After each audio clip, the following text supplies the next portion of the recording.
Vamos a ver la simulación de circuitos con Tinkercad. El primer componente que vamos a estudiar es el potenciómetro. ¿Qué es un potenciómetro? Un potenciómetro es una resistencia variable, cuyo valor depende de la posición de este mando.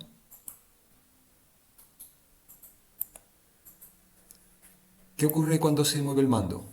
Lo que ocurre en realidad es que cambia el valor de la resistencia y se puede regular el brillo de la lámpara. ¿Pero por qué ocurre esto?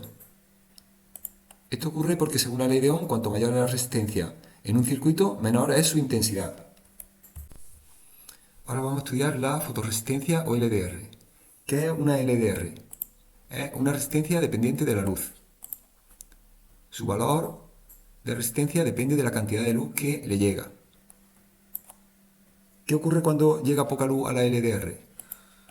Conforme menor es la cantidad de luz que llega, su resistencia es más alta. Como la resistencia es muy alta, no deja pasar la corriente eléctrica y la lámpara está apagada. ¿Qué ocurre cuando llega mucha luz a la LDR? Lo que ocurre es que al aumentar la luz, disminuye la resistencia, ya deja pasar la corriente eléctrica y la lámpara se enciende. Vamos a ver un circuito con varios diodos. Los diodos son unos componentes que dejan pasar la corriente en un sentido, pero la impiden en el sentido contrario. Para eso hay que fijarse en cómo están conectadas las patillas. El ánodo tiene que estar conectado al polo positivo y el cátodo al polo negativo. En el caso de los LED, la patilla larga, que es el ánodo, tiene que estar conectada al polo positivo. Aquí el cátodo, la patilla corta, está conectada al polo negativo. Vamos a ver qué ocurre cuando pulsamos los pulsadores. Si pulsamos el primer pulsador, comprobamos que solamente se enciende el LED 1. Mientras que si pulsamos el segundo pulsador, se encienden ambos LED. La explicación está en la posición de este diodo. Si pulsamos el primer pulsador, la corriente atraviesa este LED, pero no puede pasar por esta rama del circuito porque el diodo está conectado de forma que impide el paso de la corriente. Si pulsamos el segundo pulsador, la corriente atraviesa este LED, se enciende, pero también puede pasar a través de este diodo. Enciende el LED 1 y vuelve al polo negativo de la pila, por eso se encienden los dos. También comprobamos que hay diferencia entre la iluminación de ambos LED. Eso es debido a la resistencia. En el caso de esta rama del circuito, hay una resistencia de 1,8K, 1800 ohmios, mientras que en la segunda rama la resistencia es de 130 ohmios y por eso, al tener menos resistencia, se ilumina más. Ahora vamos a ver un circuito con un condensador. El condensador es un componente que almacena carga eléctrica y la libera después. Si pulsamos el primer pulsador, lo que hacemos es cargar el condensador. Parte de la energía de la pila se ha almacenado en el condensador, se acumula ahí y cuando pulsamos el segundo pulsador se enciende el LED durante un instante. Lo que hemos hecho es descargar el condensador. La carga que tenía acumulada se ha descargado y ha permitido encender el LED durante un instante. Si queremos que el LED esté encendido durante más tiempo, lo que tenemos que hacer es aumentar la capacidad del condensador. En lugar de 1 microfaradio, le ponemos 100 microfaradios. Lo probamos ahora. Cargamos el condensador y cuando lo descargamos, comprobamos que el LED se mantiene encendido durante más tiempo.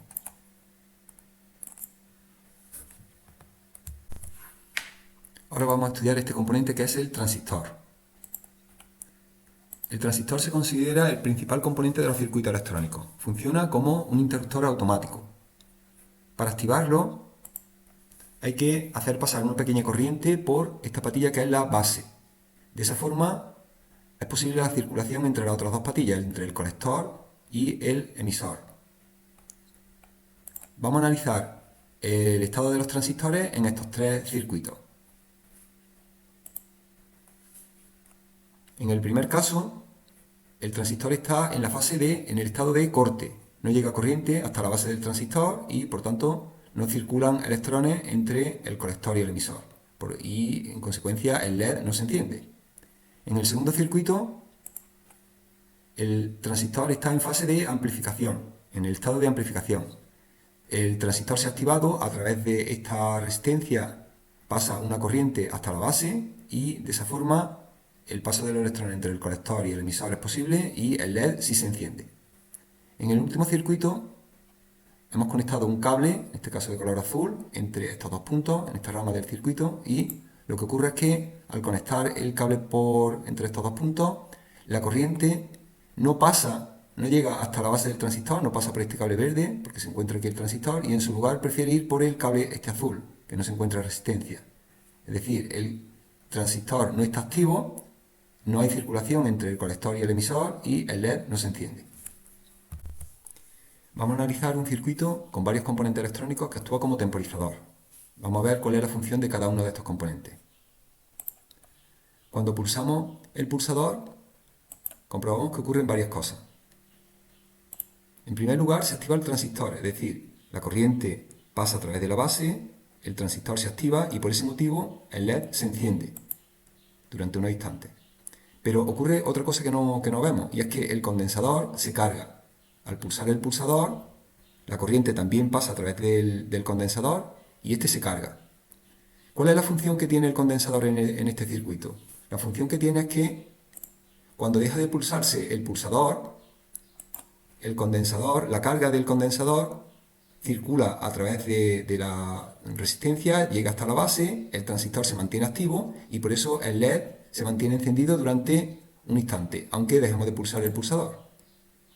¿Qué podemos hacer para que este LED se mantenga encendido durante más tiempo? Lo que podemos hacer es aumentar la capacidad del condensador. Si este condensador, que en principio tiene 500 microfaradios, lo cambiamos por uno de 5000 microfaradios, 10 veces más, ahora comprobamos el circuito y cuando pulsamos, el LED se mantiene encendido durante más tiempo.